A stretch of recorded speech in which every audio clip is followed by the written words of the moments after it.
Hello, everybody. Welcome to the Bet Right Sports Betting Podcast. It's your host, Jeff Varallo, here with my co-host, Andrew Tanzi, and our special guest, Dave Varallo, back to break down divisional weekend in the NFL playoffs. First, we will go over a little recap of how last week went, and then we'll go game by game, breaking down each of the four games on the slate for this weekend, and we will give out our favorite bets, long shots, and a bunch of player props along the way. Rue, Dave, how was wild card weekend for you guys? Dude, it was just like every game I felt like I was either just dead right on like my handicap or just completely wrong. Like Patriots game dead wrong, Eagles game dead wrong, but then like Bengals right and 49ers spot on. So it was just ended up just being an absolutely weird weekend. It was kind of a shame we only got like two really good endings out of the weekend, but this weekend, this is the weekend we've been waiting for. Games better live up to the hype. I was pretty disappointed in some of them. Yeah, there were some great games on the slate last week. Didn't quite live up to how we thought they were going to go. I had a good week overall. Was right on a lot of my feelings on the games. I don't think the props went as well as I had hoped. Missed out on some touchdown scores. Some things didn't really fall my way. But overall, I think it was a good week. Good start to the playoffs. The game scripts were so messed up for props. I feel like a lot of the ones we had, it was just like, the Bills with Josh Allen rushing was right on. I mean, his yards, but there was no need from an attempt standpoint for him to run in the second half. And like Zach Ertz, the Cardinals could barely keep the ball in possession. And so, yeah, it was almost like if you got the handicap of the game, you nailed all the props. Like we were all over the 49ers and we killed all of their props. It was like the exact game script we were expecting. But the games that did not go according to plan, like Damian Harris rushing yards was dead in like the first quarter because the Patriots got steamrolled. So going over our bets from last week, favorite bets of the week. Rue, you had an easy win. Well, I guess it was easy because you had the spread. The 49ers +3. You go to 12-6 and 1 on the year. You were all over the Niners and they came through in a big way. Never a doubt. Never a doubt when Mike McCarthy's on the other sideline. Yeah. I got a loss on my favorite bet. I went Gronk over receiving yards. Unfortunately, that one did not come home. The Bucks probably didn't need to pass that much, but even when they did, it was mostly Mike Evans. So 11-7 for me. Long shots of the week. Another win for Rue. I know you had Niners money line. I can't remember if you paired it with Debo or Elijah Mitchell, but I think Debo touchdown. Okay, that was what it was, Debo touchdown. So another big win by you, 8-10 on the year in your long shots. Very impressive. Thank you. I got a loss on my long shot. Steelers' lowest scoring team, was feeling really good about it early, and then they scored a defensive touchdown, and it just seemed like every time the Chiefs touched the ball, it was either 3 and out or a touchdown in 5 seconds, and the Steelers just had the ball all night, and eventually they were going to score. So I got a loss there. Prop sheet, we went 5-4 on the week, 125-74 overall. Like we kind of said, the games that we nailed the bet on, we kind of nailed the props on. And then the games like the Bills Patriots, we lost Josh Allen rush attempts and Damian Harris rush yards because the game script was the complete opposite of what we thought. We thought the Patriots were going to keep it competitive, and they did not. So decent week on the props, probably went about even if you factor in the juice. So what are you going to do? Jeff, 0-2 week for you, man. Just hop on my back. I'll carry the podcast. Don't worry. I'll get us through the end of the season. I was all over the Niners with you. I said if I had to pick a side, I would have went the Niners, but I tried to give out something different. Of course, I paid for it by giving out Gronk, and I took a loss for it. So it's Don't get defensive. I had a great week. Heroes and zeros of the week. Dave, I will kick it to you first. Hero of the week. Who came through for you last week? My hero of the week is going to be the Buffalo Bills offense. Don't know I've ever seen this before, but they pitched an absolute perfect game. 9 total offensive possessions. If you throw out the 2 where they knelt it at the end of the half, knelt it at the end of the game, 7 for 7, touchdowns on every possession, no punts, no picks, no fumbles, no field goals. I was all over the Bills in that game. Did it against the best coach of all time. So it's a big hero for me, the Buffalo Bills offense. Yeah, I think you were the only one out of the 3 of us that was on Buffalo. So good call by you. Rue, what do you got hero of the week? It's Debo, man. Just keep chugging along. I'm all in on this 49ers team. I really love this team. And Debo is just, latter half of the year, this dude is by far a top 5 player in this league right now. And little closer, inching closer to that Super Bowl MVP bet for us at those crazy odds we gave out last week. I was right there with you. Debo, my Super Bowl MVP. It's going to come through. 13 total touches, 110 yards and a touchdown. There was a cool video of him floating around on Twitter where he's going up to Kyle Shanahan and like late in the fourth quarter, begging him to give him the ball. And of course he came through every time he touched it. So very cool to see that. You love when your best players want nothing but to get the ball in their hands. 0 of the week. Let's talk about who did not live up to expectations. Dave, what do you got? I'm going with Dak Prescott on this one. Obviously, the easiest one is Mike McCarthy, Kellen Moore, whatever you want to call it. All of them. Yeah, but Dak Prescott in his post-game press conference, I'm sure you guys have seen this now, was asked about fans throwing trash on the field after the game, which, by the way, if that was Philadelphia, can you imagine what the reaction we never hear been? the end of it. Yeah, you'd still be talking about it now. So Dak Prescott's asked about it, and then they say, well, this was probably directed towards the refs, and he says credit to them. I mean, come on, Dak. You scored 17 points in this game. One of those touchdowns was off a Jimmy G gift turnover in the red zone, threw his own pick, 14 penalties for 89 yards on the team. Got to do better than that if you're going to sit there and blame the refs. And of course, I was waiting for it all week. He then came out and apologized. And right before this, I saw that he was just fined $25,000 for his comments. So he's eating that one. Dak Prescott, big 0 of the week for me. And somehow took no responsibility for his own actions on the play. How about you slide earlier? How about you hand the ref the ball? Like Dan Orlando. How about you don't run it? How about you don't run it? How about you say, okay, yes, that's number one. But if you do run it, if you hand the ref the ball, he gets there much quicker. Instead, you line up 400-pound offensive linemen that the ref now has to weave his way through to get to the ball. Like, he screwed up too. Take responsibility, man. Come on. Bro, what do you got? 0 of the week. Yeah, so I'm going the same route, and I know this is supposed to be someone that, we bet on and didn't come through, but I'm going the other route. I just have to give it to Mike McCarthy. This guy, you guys just talked about the quarterback run at the end of the game, so I don't need to talk about that. Let's talk about this fake punt. So they run a fake punt, and it works. It works perfectly. And for some reason, the follow-up is to leave the punt team on the field. And I think he was waiting for the 49ers to be like, oh my God, we're confused. We have to take a timeout.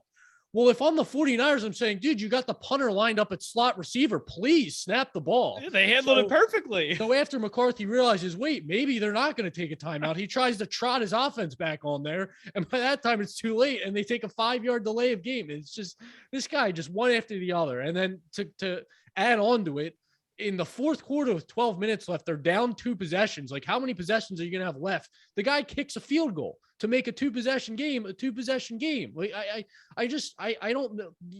You can't add any more talent on this Cowboys team. So something's got to change. And this absolute bozo needs to get out of there if this team wants to ever win anything. So Mike McCarthy, my 0 of the week.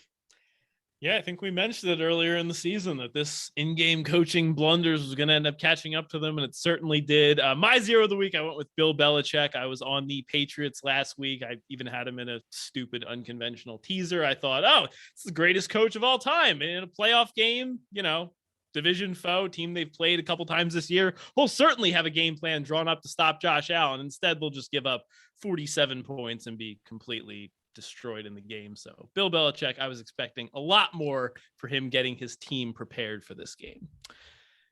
All right, before we jump into the games this week, does anyone at all have a tip of the week for our listeners? Go ahead, Jeff. What do you got? Anyone? All right. You got it. I got a tip. So my only tip this week, it's nothing really revolutionary. I just wanted to say that I have a game plan, and I think everyone should as well, just in case Derrick Henry doesn't play. And I mean, you can kind of have this scenario for a lot of players, but he hasn't officially been ruled in yet. It sounds like he's trending towards playing, but the books have already posted touchdown props. They posted most rushing yards in this round prop. So I just take a look at the books you have, see what props are available, just in case this happens, so you can act on them quickly. I saw Deontay Foreman to lead this round, the divisional round, in rushing yards, and I think that was like 25-1. He's like, I think it was plus 200 or something to score an anytime touchdown. You can obviously just take the Bengals plus 3.5 because it hurts the Titans offense. But I was just going to say, just have a plan in case this Derrick Henry news goes the wrong way. And it's somewhat, I mean, we see these injuries kind of pop up all the time. But this one, I guess, is a little bit more predictable because we do know that ahead of time he could be ruled out. And we saw this last week with Leonard Fournette. I know we jumped on Keyshawn Vaughn anytime touchdown, got some decent prices there. I haven't looked into those odds, but you can certainly look at something like that again if Fournette is ruled out as well. Henry's playing. I think so too, but I thought Fournette was playing last week, and then all of a sudden he wasn't. I mean, he was activated off IR. He was practicing in a limited fashion. Then all of a sudden before the game, he wasn't playing. So, I mean, I think he's playing too, but I wouldn't say it's definitive. Yeah, I'd say this more the tip more on a general scale. So yeah, it applies to Henry, but like you said, any of these guys who are questionable to play throughout the playoffs, and just be ready for breaking news at any time and jump on any lines out there. Yeah, it's just a little different because during the regular season, like typically they wouldn't even post props if a guy like this was highly questionable. But since it's the playoffs, they want to get lines out there. Maybe, on the off chance that Henry doesn't play, you'll be able to catch him. Whereas during the regular season, you probably wouldn't have been able to. Yeah. All right. With that said, let's dive into our first game here. Saturday afternoon, we have the Cincinnati Bengals against those Derrick Henry-led Tennessee Titans. Titans are 3.5-point home favorites. The over-under is around 46.5, 47. No real weather concerns. Looks like it's going to be in the mid-30s, but nothing crazy here.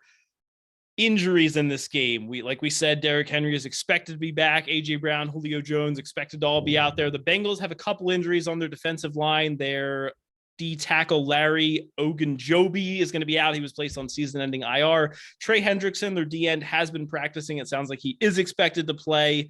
So I don't know how big of an impact that is if Hendrickson is in. I think that's obviously good for the Bengals. Dave, do you have a play on this game and a breakdown for us? I sure do. So I've loved the Bengals all year. I love the swag Joe Burrow brings to that team. Played them last week. I think this team is set up pretty well to take control of the AFC North, honestly, over the next couple of years. They can take advantage of the Steelers rebuild, Baker Mayfield, whatever you want to call him, and Lamar just not looking like himself the past year. So I do think they're set up well for the couple of years to come.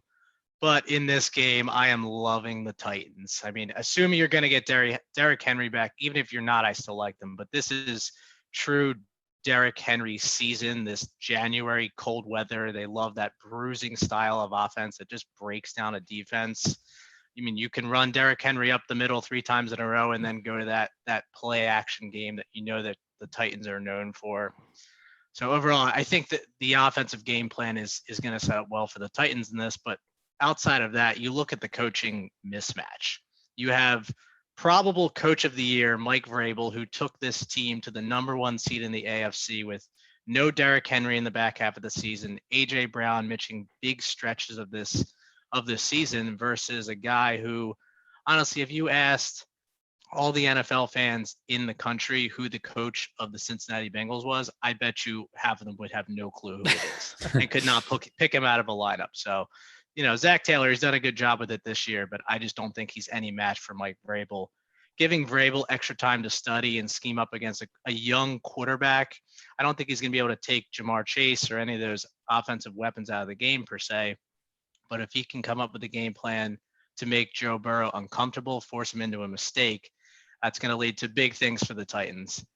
So obviously I'm on the Titans in this, and I did want to add as well, I saw a great stat today about Mike Vrabel. When his team has over 8 days of rest, they are 8-0 straight up, 8-0 against the spread, averaging almost 30 points a game, opponents averaging almost only 11 with an 18.7 point differential. So give me the Titans in this game. I love it. Even without Derrick Henry, if that line drops, I will take it again. It's an awesome stat you found. Rue, what do you think about this one? Where are you at? Yeah, a couple things here for me. First off, this coaching mismatch here. So, like when I was younger, I used to grab my younger brother. I was twice his size at the time. We go down to the basement and play football. Like, didn't stand a chance against. It was just like, had the clear advantage here. I would absolutely dominate. And that's how I think of it. It's like Zach Taylor just running up against Mike Vrabel and bouncing off him. Just no chances. Just huge mismatch there, like you said. Good visual. Yeah, exactly. It's pretty much what it was. Like, I just take him down there and beat up on him for a few hours and then move on. So that's basically what we have here. But, you mentioned the play action game. That right there is that's a key for me in this. Titans, when healthy, have one of the best play action games in the league. And I saw a stat today that the Bengals are bottom 5 in the league in both yards per play and quarterback rating allowed against play action. So that there for me is huge. You have the Titans playing their first game all season with all 22 starters healthy on both sides of the ball. Titans this season for the full season average 5 yards per play. With Henry, Brown, and Julio all on the field, they average over 7 yards per play. So again, you got all those guys healthy, makes a huge difference. And you look at this Bengals team last week.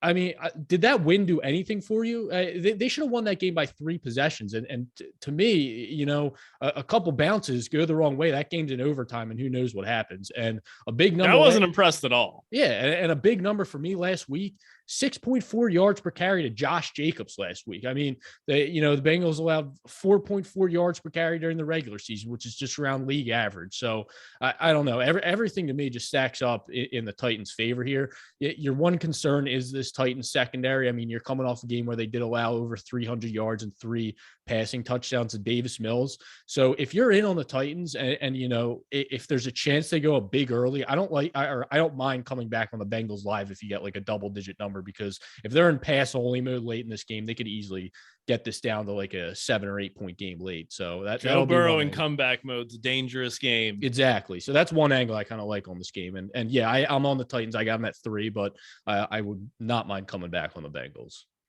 Yeah, I kind of like that live angle with the Bengals. I'm also going to be on the Titans here. I would say if you haven't bet the Titans yet, I have not actually pulled the trigger yet. I would wait. I really think a -3 is going to pop up right now. We're already seeing some slowly start to appear on the board. Most books are -3.5, but you're paying less juice. Fox Bet right now is a -3 at -120 for the Titans.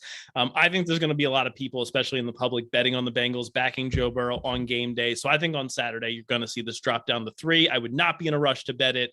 I think it's much more likely to get there instead of 4. And then the other thing I just wanted to add was I think this is also a really tough spot for the Bengals. I mean, that was a very emotional win for them. That was, I believe, their first playoff win since 1991, which is almost impossible. But you saw like the entire city of Cincinnati, you would have thought they won the Super Bowl. So just the fact that they're off that emotional win, us as Eagles fans obviously remember that game with the Minneapolis Miracle a few seasons ago where the Vikings had that insanely emotional win and they thought they were going to the Super Bowl. Then they came into Philly the next week and got absolutely stomped. It was just a huge letdown spot. So I know it's the playoffs. You think these guys are going to get up for every game, but I do think that's another thing in favor of the Titans. They were sitting at home resting, getting guys healthy, and the Bengals are coming off that emotional high. Maybe they fall a bit flat here to start out. And I just think, like you guys said, Vrabel's a much better coach, and he's going to coach circles around Zach Taylor this week.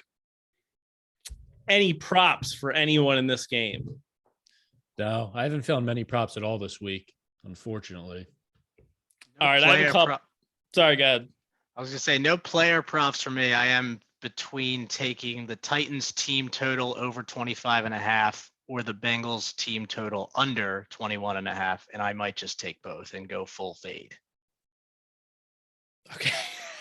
I would just you do bet like the an spread, the team total over. Oh yeah, all in. That's called all in. All right. I have a couple props in this game, but first I wanted to ask you guys, Derrick Henry rush yards. Any idea where it's going to open? Any idea what to expect, what you would do? If I opened a line in like the mid 70s, like 74.5, would you have like a strong feeling either way? If you give me a mid 70s, I will hammer the over on that. Really? Okay.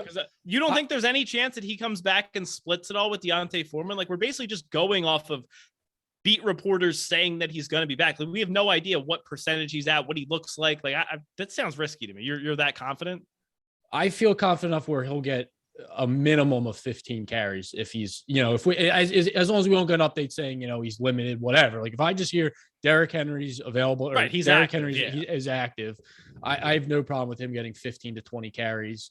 And look, I think this is like, look, this isn't a regular season game. If this game's close down the stretch of this game, I don't think Vrabel is going to shy away from leaning on Henry. And yeah, Foreman's, I think, earned a spot to where they're comfortable giving him some carries. So I'm not expecting 25 to 30 carries from Henry. I also don't think if Henry wasn't at least, you know, 90+% ready to go, I don't think they would have him out there. So I feel pretty confident he's getting I would say a minimum of 15 carries in this game. Dave, you have any strong take either way? Or is it At just that kind of a pass? At that number, I would take it, but I'm a little bit more cautious on it. I mean, if this game goes the way I think it's going to, we know how aggressive Mike Vrabel is as a coach, just pounding these running backs, giving them the ball. But like you said, they've developed trust in Deontay Foreman. So if they're up big in the second half, there's absolutely no reason you need to keep giving Derrick Henry the ball. They have a serviceable backup. So it makes me a little bit scared more depending what the number is going to be. And I feel like just because it's Derrick Henry late in the season, it's going to be in the 90s, even if he's been out for 16 games, just because of the name recognition. I'm very interested to see. I really don't know what to expect them to open that. Yeah, maybe you're right. Maybe they open it in the 90s. I really don't know. Here's my thing though. You mentioned the to lead the week in rushing. He was still number 1, wasn't he? Oh yeah, he's like plus 120. So you got to imagine if that's the case, he's going to be lined in the probably at least upper 80s because Elijah he has Mitchell, to be lined higher than Mitchell. That's what I mean. Plus 300. That's what I mean. Okay. So it's one way to look at it. I would think upper 80s or low 90s based on that. Yeah. All right. Very interesting. My one prop in this game that I really like, you can kind of go two ways. Joe Burrow passing. So I have over 35.5 pass attempts, and I kind of like the completions a little bit more, over 23.5. They're obviously similar plays, but Burrow has at least 24 completions in 5 of the last 6 games. Last week in the game where the Bengals got an early lead, he still ended up throwing the ball 34 times, completed 24 passes. I think we're all kind of the same mindset. We see the Titans winning this game. We see them getting out to a lead. So I think you're going to have Burrow in comeback mode. Zach Taylor and the Bengals offense are going to be forced to throw in these game scripts. The Titans D line is pretty good against the run. They're top 10 in a decent amount of run stopping metrics. So I think the Bengals' best chance is just cutting Joe Burrow loose. I don't see them running Joe Mixon 30 times in this game and coming out with a victory. I think if they're going to have any chance, they need to cut Burrow loose, get these wide receivers on the outside, take some deep shots to Chase and Higgins and Boyd. So I think 23.5 completions is a pretty low number for Burrow. I could easily see him passing the ball 42, 44 times in this game playing comeback mode. All right. I like that. Thank you. All right. I think that about wraps it up. Unless anyone has any final thoughts, we will jump to Saturday night. Let's do it. All right. Premier game in the AFC. Buffalo Bills taking on the Kansas City Chiefs. Chiefs are down to 1.5 point home favorites. Wait, we on Sunday? Wait, what are you doing here? That's we the Sunday the wrong night game. What are you doing here? I got too excited. All right. Back to the NFC. Bring it back. Going to the Niners and the Packers. Going over to Lambeau, where the Packers are 5.5 to 6 point home favorites, depending on where you're looking. The over-under is 47.5. It's going to be a cold one. No surprise. I'm seeing somewhere in single-digit temperatures. I don't think there's going to be any snow or crazy wind, but, it's going to be cold. Obviously, a lot of injury news in this game. Positives for the Packers, David Bakhtiari and Jair Alexander. I'm assuming they're going to be back. They were both Bakhtiari didn't practice today. That I was about to get to that. Okay. Thank you. I'm expecting both of them to be back. LaFleur has not committed on either one. And for some reason, Bakhtiari did not practice today, even though he played some snaps in week 18. So that was very concerning. I didn't hear anything about a setback, but unless it was just like a maintenance day and they didn't tell us, that seems very weird that he's missing practice. So they're supposed to get those guys back, but we don't know. Receiving core, Randall Cobb will be back. Marquez Valdez-Scantling will be out. And then on the Niners side, on the defense, Joey Bosa and Fred Warner, both questionable. I believe they both practiced in a limited fashion today and are trending towards playing. Warner's in. Warner's officially in? Warner's in. Bosa's questionable. Okay, got it. Bosa dealing with the concussion. And then Jimmy G popped up with a shoulder sprain in addition to his thumb injury. It has been reported that he's going to play. Obviously, we don't know exactly how effective he'll be, but the assumption would be if he's playing, he's probably good to go, but we'll have to see on that one. Rue, do you have a strong take on this Niners-Packers game that you would like to share with everyone? I don't understand these lines the 49ers are getting. To me, last week should have been like a +1.5, and this game to me should be +4 at the most. It just seems like they're still being underrated in the market. I understand there's some injury concerns with Jimmy G, but everything from practice seems like his arm looks fine and everything. And Bosa's huge news, and I'm kind of leaning towards I think him playing. This D line for the 49ers is playing at an elite level. And then you just look on the offensive side of the ball for the 49ers. They can do exactly to this Green Bay team what they did to Dallas and just run all over them. You have the Packers ranked 28th in DVOA, allowing the second most yards per carry in the league. And you look at the earlier matchup between these two teams, Elijah Mitchell was out in that game. Deebo Samuel at that point, I don't even think he had a carry in the game, maybe one. He wasn't. This was before he was really being utilized in the run game.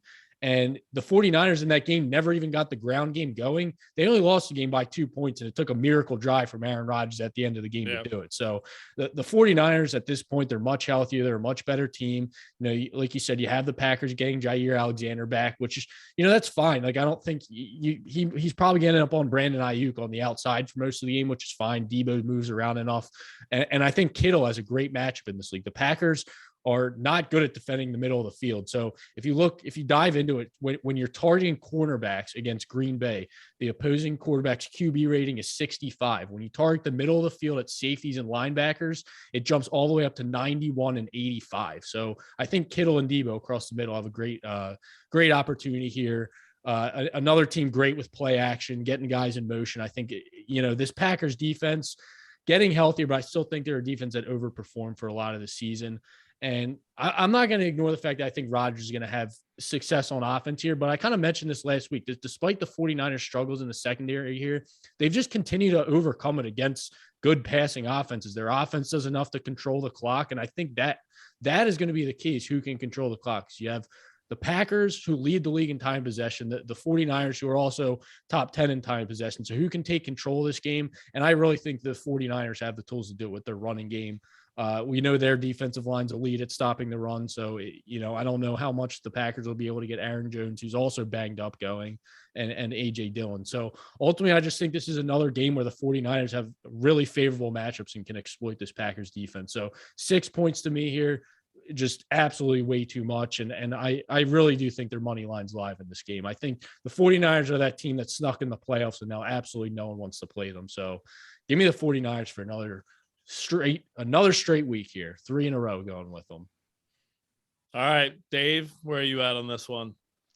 Yeah, I'm completely with Rue on this one. I got to go with the Niners. That the number is too high. I know Aaron Rodgers gets that respect for being number 1 seed, home in the playoffs, the cold weather, but the 49ers are just playing at a higher level than they're being lined in the market right now, and I think you can't ignore it. I think Elijah Mitchell is lined up for a great game. Debo Samuel, George Kittle. I mean, they have so many weapons on that offense.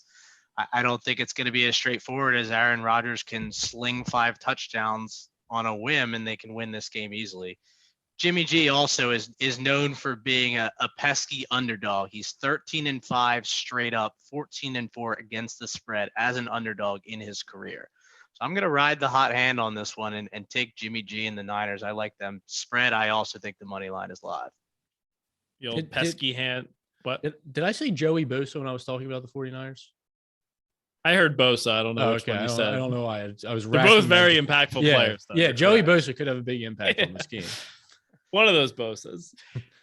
I keep going back and forth on this game. So I bet the Niners on the opener at +5.5. That was before the Jimmy G news came out. I kind of want to see a little bit more information about how he looks, how he's doing in practice, how he's warming up, and just make sure everything looks good. But I think I'm with you guys as long as Jimmy G is good to go. I do get a little bit concerned about George Kittle. I think that obviously the talent is still there, but they just haven't really been using him at all. And I know we were talking about it seems like he might be blocking a little bit more and staying in and not running as many routes. I don't think that's really the case. I was kind of looking at this closer.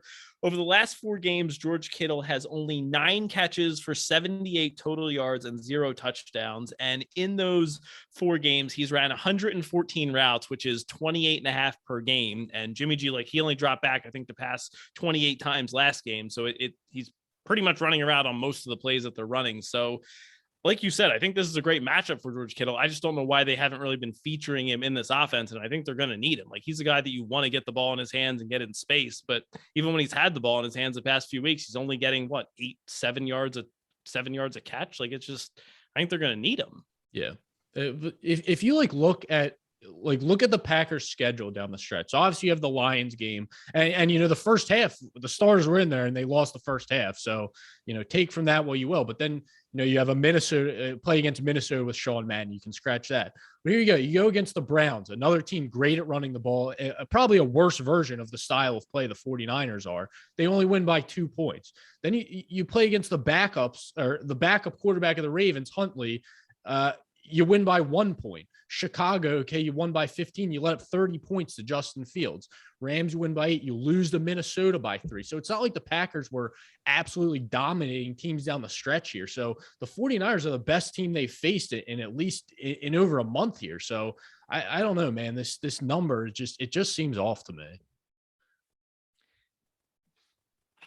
I don't know. It's still the Packers at home in Lambeau in the playoffs. I mean, I know the Niners obviously played really well last week, but I didn't really love the way they closed the game. I mean, they only scored 7 points in the second half, 0 points in the fourth quarter. I didn't love some of Shanahan's decision-making down the stretch. Like, I kind of feel like you can't stop Aaron Rodgers. Like, he's going to score points no matter what you do. And this isn't going to be a situation where Dak Prescott comes out and can't put points up on the board. Like, the Niners are going to have to put up 24, 27 points to cover this spread. And that worries me. I think Ken. Jimmy G had that bad pick that turned the entire momentum in the game in the second half last week. You can't do that against Aaron Rodgers. You can't. He's give missed the some ball throws in the on past a short 2 weeks. field. Yeah, that's not going to be a winning strategy if you're giving Aaron Rodgers the ball in the red zone in the second half. Same thing in the Rams game where they came back from down 17-0. Like, the Rams kind of took their foot off the gas and let them back in that game. Like, if the Packers go up 17-0, like, guess what? You're not coming back and winning. Like, Aaron Rodgers is going to step on your throat and go for the jugular. Like, that's the only thing that worries me. I feel like they have caught a little bit of breaks based on the teams they've been playing recently, and I don't think they're going to catch those breaks against the Packers. Now, you're also getting more points than you were in those games, but still Aaron Rodgers. A little bit concerning. It's just, but like, I don't know. When I just look at, like, I just read off the Packers schedule down the stretch, and not like, like at home to Baker Mayfield, you win by 2 points. Like Tyler Huntley, you win by 1 point. Like, there's in those 1-score games like that, there's some luck involved. Like, you had Baker throw a last minute interception. You had you had the Ravens go for 2 to possibly win the game. So I don't know. Like, there's some luck involved on both sides here. So I don't know, man. I don't like the Packers. They're a top 3 team in the NFL. I'm not going to dispute it, but to get to where they are, there's some luck involved, and that's not always going to be the case against these better opponents. All right, props for anyone in this one. One that Dave pointed out earlier to us today, Elijah Mitchell. Jeff, I know you're hesitant on this one for whatever reason, but over 75.5 yards. I said it at the top, the Packers 28th in rush DVOA on defense, second most yards per carry in the league. Mitchell's gotten over 20 carries, 6 weeks in a row now. So I don't see that changing here. And you're asking the guy to average 3.7 yards per carry at that rate to hit the over. And Packers are allowing a full yard more than that per carry. So I don't see any reason to not go back to it. And once we get his attempts, if it's anything under 20, I'll take that over as well. I think I saw 19.5 attempts earlier today. Ooh, I will go get do you remember what book that was, Jeff? I believe it was FanDuel, but I can confirm that to you. No, it was not FanDuel. So it's get DraftKings, and I'm going to get capped on my bet. Awesome. Dave, do you have any props on this one other than the nice play that Rue just stole from you? Yep, with Rue on both of those. Mitchell hit that number in 7 out of his last 9, and one of those games he only had 8 carries. I'm with it on the attempts, and my other one is going to be a Debo touchdown at -105 on DraftKings. I think in games like this, you lean on your best player, and right now that your best player on that team is Debo Samuel, especially if you have a bit of a hobbled Jimmy G, not 100%. Debo can run the ball, he can catch the ball, he can throw the ball. I mean, 105, I think, is -105 is a pretty favorable number for a guy who scored in 12 out of 17 games this year. I believe it was actually plus money on MGM if you have access to that book as well. Even better. Yeah. I have a couple props in this game. I'm going to talk about one of them later on as my long shot of the week. But the one prop I played here was Devontae Adams anytime touchdown, currently -125 on BetMGM. Adams has been on a roll recently. He only played the first half against the Lions, but prior to week 18, he had 6 touchdowns over the previous 4 games, scored in every single one. We know his chemistry with Aaron Rodgers is unmatched, especially in the red zone. And over the past 2 seasons, Adams has 4 playoff games, 4 total touchdowns in those games. The Niners do not have any quarterbacks to stop him. I think this should be priced around -160, -165, like we typically see him during the regular season. So I thought -125 was an absolute steal for Devontae Adams anytime touchdown. So going with it. All right. Did you get your bet in on attempts, Rue? I did. All right. Very nice. Thank you. All right. Ready to move on? Let's do it. Sunday, 3 p.m. Eastern, staying in the NFC. We're going to go with the LA Rams against the Tampa Bay Bucks. Bucks are 3-point home favorites. Over under is 48.5. No weather concerns here. Bucks obviously took care of the Eagles in pretty easy fashion last week. Rams took care of the Cardinals in pretty easy fashion. This is a rematch of week 3. The Bucks closed -1.5 in that game in LA. The Rams ended up winning 34-24 and pretty much controlled that entire game. Brady and Stafford combined for almost 800 passing yards, but a lot has changed since week 3. Injuries in this game. We have Tristan Wirfs and Ryan Jensen, both on the Bucks offensive line. Both are questionable. I don't think either one practiced today, which is not good. Leonard Fournette and Ronald Jones, both going to be questionable in the Bucks backfield. And then for some reason, everyone seems to be making a huge deal about the Bucks offensive line injuries, but I've heard almost no one talk about the fact that the Rams stud left tackle Andrew Whitworth is highly questionable for this game and has not practiced all week. So I think that's an injury that's going kind of under the radar here. That's a very similarly impactful to the Wirfs one. And then the Rams also lost their starting safety, Jordan Fuller, placed him on IR last week and signed 37-year-old Eric Weddle off the street going up against Rob Gronkowski this week. So I think that could be a good matchup for the Bucks. I like the Bucks here. I have them at -2.5. You can still find some -2.5s out there. It's at 3 on some books, but it's still trending down. The look ahead line on this game was Bucks -4. I thought that was pretty appropriate. I made the game -3.5, -4. So what happened between the look ahead line and now? The Rams beat up on the Arizona Cardinals on Monday night. And I don't want to take away from what the Rams did, but I thought that game was a lot more about the Cardinals' ineptitude and Kyler Murray's struggles than this magical Rams performance. So now we come out of that game and we go through 4, through 3, out the other side. Now there's some Bucks -2.5s. To me, I think that is a little bit insane. The Rams are obviously coming off a slightly shortened week here. They played on Monday. The Bucks played on Sunday. And look, the Rams have some matchup advantages. Cooper Kupp's going to have a nice matchup this week. Ramsey's going to be on Mike Evans, Aaron Donald, and Von Miller against a potentially injured Bucks offensive line. But I also think there's some nice matchups here for the Bucks. I mentioned Gronk going up in the middle of the field against this, struggling safety duo with Eric Weddle back there, who was retired as of like 10 days ago. I think the Bucks run defense is going to be able to show up in a big way and limit Akers and Sony Michel, for Stafford to throw the ball a lot. And that's a quarterback that led the league in interceptions this year. We know he's prone to mistakes. And then you have Gio Bernard and potentially Leonard Fournette coming out of the backfield, catching passes against a mediocre Rams linebacking core that ranked 24th in DVOA against opposing running backs. So Tom Brady, the greatest quarterback of all time, at home, under a field goal. Give me the Bucks here. What do you guys think? Yeah. So like that look ahead line, like you said, was 4.5, and just nothing from that win on Monday by the Rams warranted a 2-point move at some books. I think it was on the defensive side of them. It was a balance between, like you said, the Cardinals' ineptitude. And I do think their defense stepped up like that. Defense, yes, they did play well for sure. That defensive line did show you what they're capable of. But when you're able to dominate a team and basically hide what was your biggest weakness down the stretch of the season, which was your quarterback, Stafford threw 17 passes in that game. So for me to buy into the Rams, I would have needed to see a 30-plus pass attempt performance from Stafford and watch him move the ball up and down the field. We didn't get that. And, if you're betting on the Bucs here, that's what you're betting against. You're betting against Stafford, because me personally, as the week's going on, I don't feel as confident in the Bucs just because of some of the individual matchups. They have an advantage over the course of the field here. Like you said, I know they have an injury on their offensive line, but I just think the injuries on the Bucs offensive line, your center, Ryan Jensen, whether he plays or not, he's still going to be 100%. I really would be shocked if Wirfs suits up in this game. So that to me is huge. I think Ramsey can limit Evans a lot more, obviously, than he was last week. So it comes down to Gronk, because you saw last week Brady with some of these other receivers, like you saw him not on the same page as Johnson a few times, Perriman. So he's not comfortable with these guys. Even the greatest quarterback of all time can't just throw a bunch of scrubs out there he hasn't been playing with and look at top notch. So the Bucs to me didn't look awesome last week against the Eagles. And one of the biggest concerns for me is The Eagles sacked Brady 4 times last week.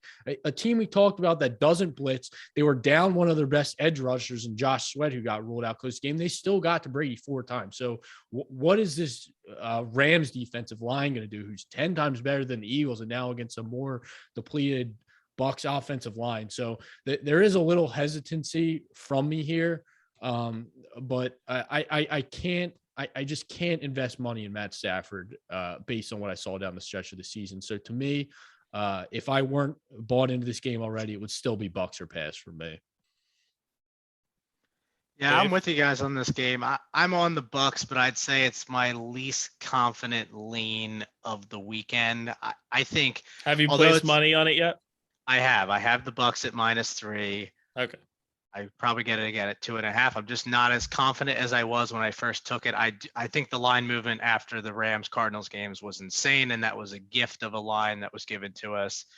I know it's being talked about a lot. You said that the Bucks missing the 2 offensive linemen for this game, most likely. That's a huge deal when you're going up against probably the best defensive player in the league, and Aaron Donald and Von Miller coming on the outside. It makes a big difference if you can. I know Tom Brady gets rid of the ball very quickly. He's known for that. But if you can put a lot of pressure on him, get him into some tough situations, we know the Rams have an elite offense overall. The only person that can really stop that offense, I think, is Matthew Stafford. So if he's not turning the ball over, they have a great opportunity with Cam Akers. He looked great last week. Obviously Cooper Kupp, OBJ, Van Jefferson, Tyler Higby. They have a lot of weapons on that offense. So I don't think it's as straightforward as Tom Brady in the playoffs at home. They're missing a lot of guys too. I don't think it's going to be a cakewalk win. This is going to be a hard fought battle. And although I'm on the Bucks, like I said, I don't think it's my favorite of the 4 games this week. Okay. Sounds like you guys are losing a little bit of confidence. I still feel great. I still think it's Tom Brady. He's kind of made a career out of defeating pass rushes by getting the ball out of his hands quickly to guys over the middle or running backs out of the backfield. And I just see a ton of running back catches. I see a ton of Gronk. I don't think they're going to have a ton of explosive plays, but Brady's just going to drop back at 5 or 6 yards every pass, move the ball down the field. And I think they can convert in the red zone, and Stafford makes one big mistake, and that's the difference. Anyone have any props in this game? Yeah. So I am going to be looking at Cooper Kupp reception. So this was lined at 7.5 last week with a little bit of juice on the over. I would take that, or I would take an 8.5 at plus money.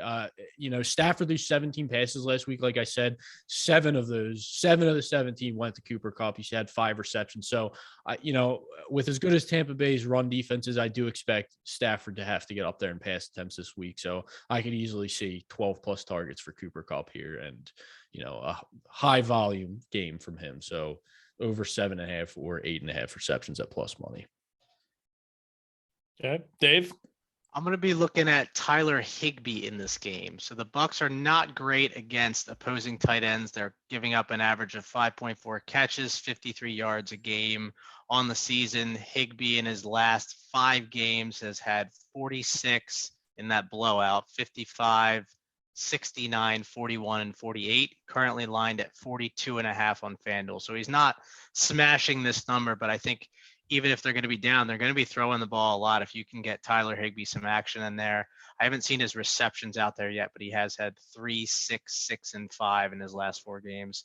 So right now I like the receiving yards over 42.5, and we'll see what that reception total comes out at. Okay. I feel like he has at least one brutal drop every single game. I mean, he had one last week. It was like a first down out route. There was like no one within 10 yards of him. It just bounces right off his hands. It's unbelievable. Props for me in this one. Definitely going to go right back to Gronk. I know he burned me bad last week, but I think the matchup just sets up really well from him. We'll see what the Bucks backfield looks like. Maybe look at Leonard Fournette receiving yards, Gio Bernard if he's out. So we'll see what that looks like. I don't mind Tom Brady over completions. I don't think we have an official number on this, but if we get somewhere in like the 25.5 range or something, he's averaged 30.5 completions per game this season in games where the point spread was under a touchdown. So essentially games that were expected to be competitive. And like I said, I think they're going to try and utilize the short passing game to try and neutralize some of this Rams pass rush. And then my last prop in here, I really like Odell Beckham to score a touchdown, plus 175. on BetMGM. I was originally looking at his receiving yards at 45.5. He had 54 last week, but he's been pretty inconsistent. He was held under 40 yards the previous 4 weeks before last week, but he has a touchdown in 6 of his last 8 games. We've really seen him kind of emerge in addition to Cooper Kupp as the main red zone target in this Rams offense. It seems like he has a decent rapport with Stafford, and he's kind of finding a place on this Rams team. So plus 175, I think those are pretty decent odds for anytime touchdown to game that I expect to have a decent amount of touchdowns in it. All right. Final thoughts before we move on to the actual AFC game of the week for real? No, go for it. I know you can't contain your excitement much longer. All right, take 2. Let's go. Bills and the Chiefs. Chiefs are 3-point home favorites in Arrowhead. The over-under here is 53.5. Weather is going to be in the mid-30s, but I'm not seeing any sort of crazy wind or snow or anything. Bills coming off a smashing of the Patriots. Josh Allen could do no wrong, and the Chiefs came out, did not look great in the first quarter. We're down 7-0 to the Steelers, but ultimately took care of business and put up a big game. This is a rematch of week 5 where the Bills rolled the Chiefs 38-20. Mahomes threw 2 interceptions and added a fumble in that game. Meanwhile, Josh Allen threw for over 300 yards, 3 touchdowns, another touchdown on the ground. And we'll see if they can repeat that performance here. Injury-wise, not a ton. Both teams are coming in pretty healthy. Clyde Edwards-Helaire is still, his status is up in the air. We kind of saw Jerick McKinnon take hold of this backfield last week. He came out of nowhere and played a season-high 78% of snaps. So it'll be interesting to see if Clyde is back, kind of how they divvy this up between Darrell Williams, McKinnon, Clyde, and Gore if he gets in there as well. Does anyone have a play on the side or total in this game that they would like to discuss? Go ahead, Dave. You're the only one on the Chiefs. You go ahead, and then Jeff and I can dunk on you with our Bills takes. Yeah, I'm riding the Chiefs in this game. I think that week 5 matchup that they had where the Bills was at 38-20, I think that was their revenge game from last year's AFC Championship. They were obviously thinking about it a lot. That was the game that they really wanted to have back. And what it took for them to win, you said it. Mahomes threw 2 picks. One of them bounced off Tyreek Hill's hands and went for a pick 6. The other one was batted down at the line of scrimmage and picked off. Mahomes had a fumble. They had a muffed kickoff. I think it was in the first quarter. That's what it took for the Bills to win that game. And that was back at the time where everyone was counting out the Chiefs, myself included. Broken was the overused word of the first half of the season to describe the Chiefs offense. They were turning the ball over at an unsustainable rate for Patrick Mahomes. And then they proceeded to rattle off, I don't know how many games in a row and take control of that entire division. So you're giving me Patrick Mahomes under a field goal at home. I'm going to take that every time. I think now this is almost the reverse revenge game. They want that game back. Andy Reid said he was embarrassed in that week 5 matchup. I think they're going to come out steaming, and you saw it happen in the Steelers game last week. There was a strip sack. TJ Watt brings it in for a touchdown, and then you blink and the Chiefs are up 21-7. I mean, they have that ability like nobody else. So I know there's going to be talk about the Chiefs defense. I'm not placing this bet based off anything to do with the Chiefs defense. This is strictly a Patrick Mahomes is currently greater than Josh Allen bet. I think they're both going to be able to put up points. But again, if you're giving me the Chiefs at under a field goal, I think I took them at 2.5. They're currently 1.5. I'm going to take that number again. If it keeps dropping, if they become an underdog somehow, I'm going to be all over it. Okay, what do we got here? All right, let me say something here. Sorry, and this isn't necessarily directed all at you, but I'm just taking this is all directed at you, Dave. Take this all personally. So much of what I've heard for people on the Chiefs this week, the handicap on the game is Patrick Mahomes in the playoffs at home under a field goal. There's more to it than that. Is this guy like? Is that just it? Like every time this guy in the playoffs is at home under a field goal, that's it. That's the play. There's nothing else to it. And my other thing here, that's been a pretty profitable play for the all right, but I'm just saying it's not like this guy's a 10-year vet with a 15-0 record at home under a field goal in the playoffs. I mean, the guy's not invincible here. And when he was a field goal favorite in the Super Bowl last year. Well, there's more to it than that too. And the other part I want to pick on. Point I want to touch on. I know you said you're not betting specifically on the Chiefs defense here, but this notion that this Chiefs defense turned the corner halfway through the season. Now, like every time you watch a Chiefs game, they're a top 10 defense over the second half of the year. No, they're not. Stop it. They're not. Look at the schedule over the back half of the year. So they played Denver twice, the Raiders, the Steelers twice, including last week. The only two playoff caliber offenses they faced, the Chargers and the Bengals, they allowed 400 plus yards to both of them and 28 plus points. They also easily could have lost both those games to Denver down the stretch of the season, one of which they were outgained 404 to 267. So to me, you have two offenses here. There's been inconsistencies on both sides, but I like what I've seen a lot better from the Bills over the course of the season on the offensive side, obviously coming off the huge week last week. And I think the Bills just have a much better defense here. So if you're calling these offenses pretty comparable, I just think the Bills have an edge on defense. And I feel like they've skewed their team specifically to beat this Chiefs team. And I think they're ready. I don't think the way Mahomes has played this year, yes, he looked great after the first quarter last week. Right now, I have no problem backing Josh Allen in this matchup.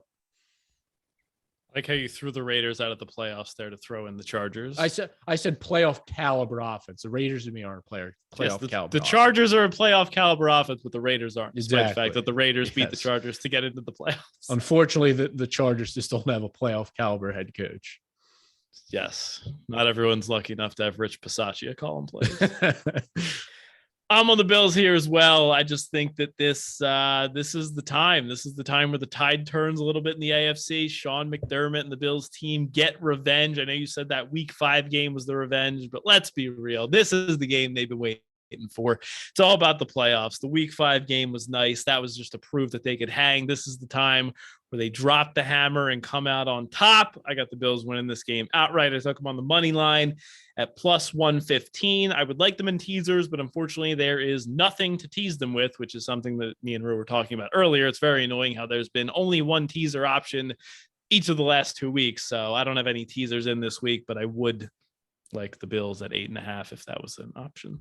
And one of the things I like about the Bills here is similar to Joe Burrow, Patrick Mahomes absolutely shreds teams that blitz. The Bills can sit back and they can get pressure with their front four here. So they can run this defense, this shell defense with zone coverage underneath and get pressure on Mahomes. So that's part of the things that have been giving the Chiefs troubles on offense this year. And I think the Bills can run that perfectly. And it's part of the reason they were able to force some turnovers against Mahomes in this first matchup. So, obviously there was some fluky ones in there, but I just think this matchup, this is what the Chiefs or the Bills have been like. They spent the offseason bringing in pieces, getting ready for this playoff matchup. They knew it was coming down to this. And like you said, Jeff, it's time. It's time. The Chiefs, they're not going back to the Super Bowl for a third straight year. It's not happening.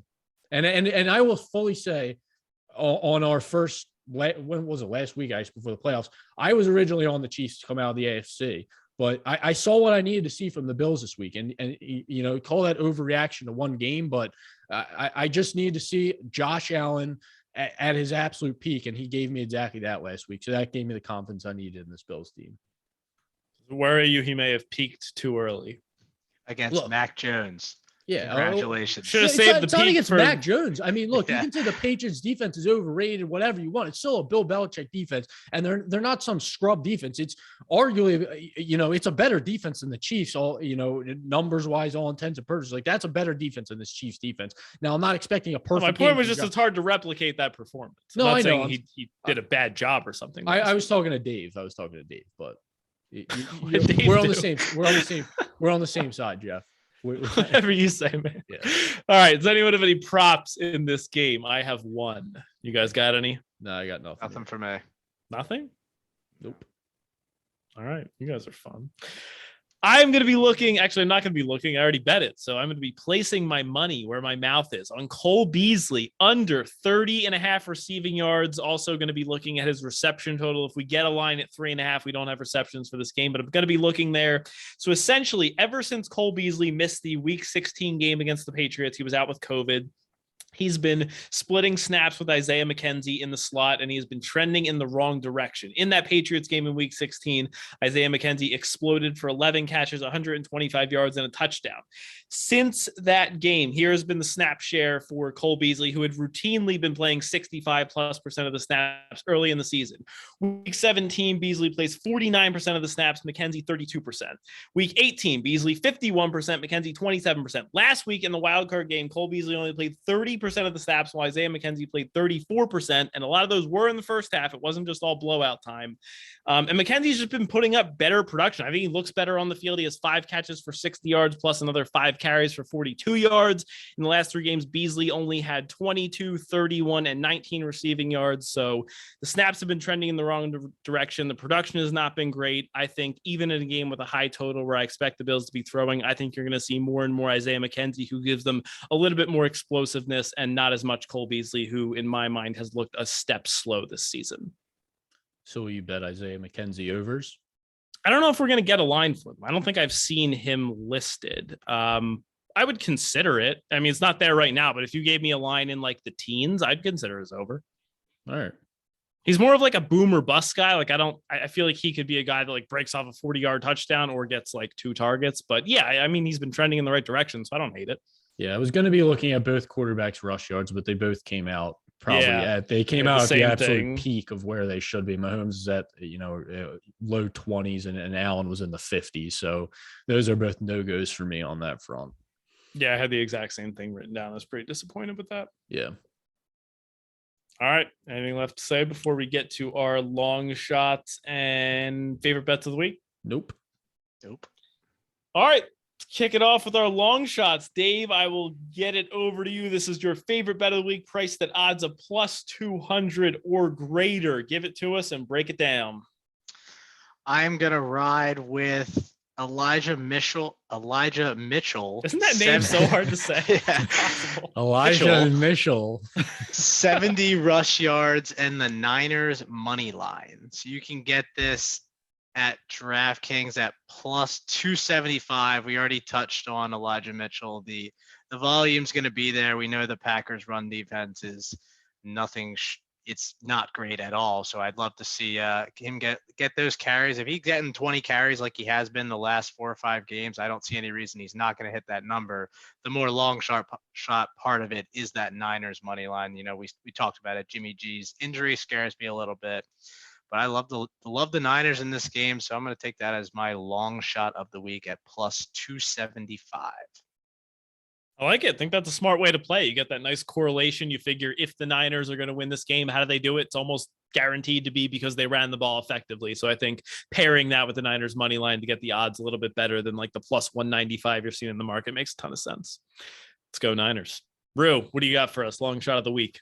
Dave, I'm right there with you, but I'm going to travel back. Going to travel back in time to last week, and we're doing a repeat long shot here. We're going with another Deebo Samuel touchdown and another 49ers victory. Already talked about my love for this 49ers team, and Deebo now touchdowns in 8 out of the last 10 games and touchdowns in 2 straight. He always seems to find a way to get in the end zone, breaking away long runs. They have a ton of plays for him right by the goal line. So Deebo, anytime touchdown, 49ers win. I'm on FanDuel right now, currently plus 328 odds.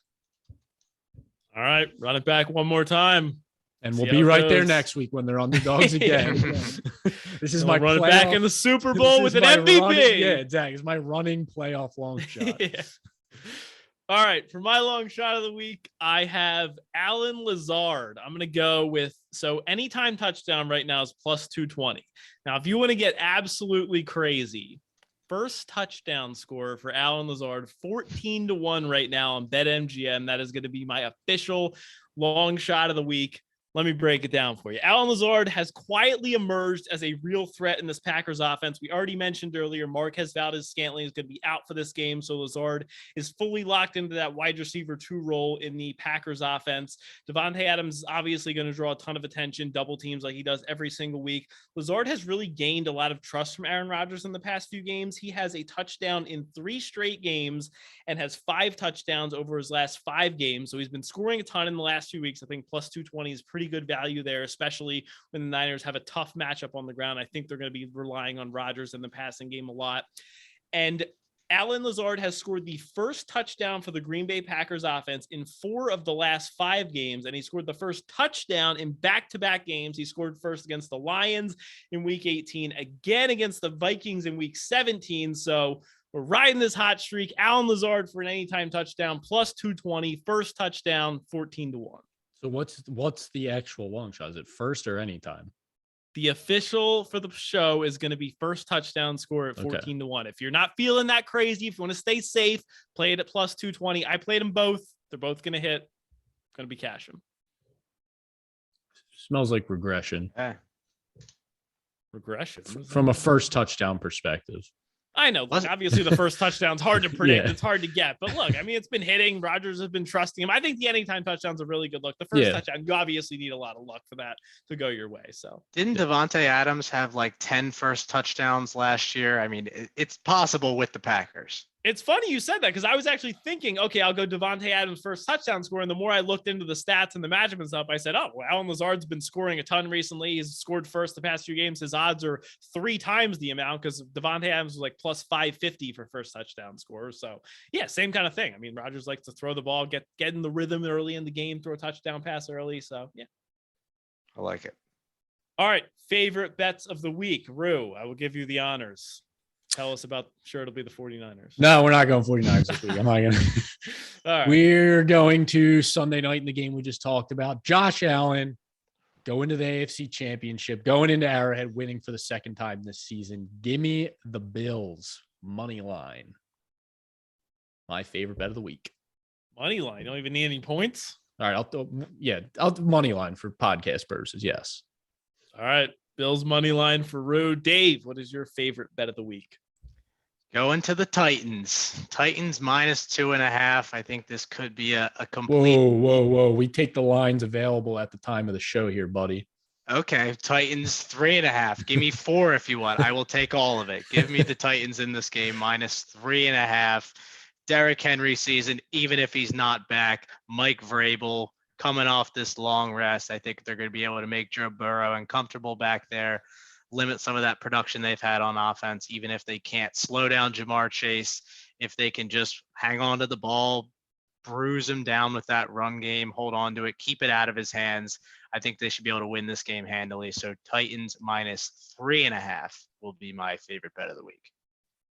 Right there with you, Dave. Also going to be on the Titans. I will say, I said this earlier, if you like the Titans, I would wait until game day. That's what I'm going to do. I'm hoping this drops down to a -3. So that's probably going to be my official play, but if you want to call it 3.5 the podcast, whatever. But I think Titans are going to win this game. I really like this spot for them. They're going to be at home where they've won 6 of their last 7 games. And I think one thing that we maybe didn't mention with this team is absolutely battle tested. We've seen them run through the absolute gauntlet in the AFC. They played the Colts, the Bills, the Chiefs, the Rams, the Niners. They beat every single one of them. They're rolling at home. They're in Nashville. They're off a bye. They have the coaching mismatch. Derrick Henry's back. This team's going to be coming out with a swagger, and they're going to put a beating on the Bengals and send Joe Burrow home packing. Oh, yeah. All right, fellas, anything left to say here? Nope. Great slate of games ahead of us. Hope they can deliver. Yeah, no letdowns this week, NFL. Come on. Big shoes to fill. All right, everyone, that wraps it up for us. Hope everyone has an awesome divisional weekend. Hope everyone enjoys watching the games and your bets go well. Any questions, comments, or concerns, hit us up on Twitter at BetRightPod. The DMs are always open. Leave us a 5-star review on Apple Podcasts and on Spotify. You can now leave reviews on Spotify. Thank you, Rue, for letting me know.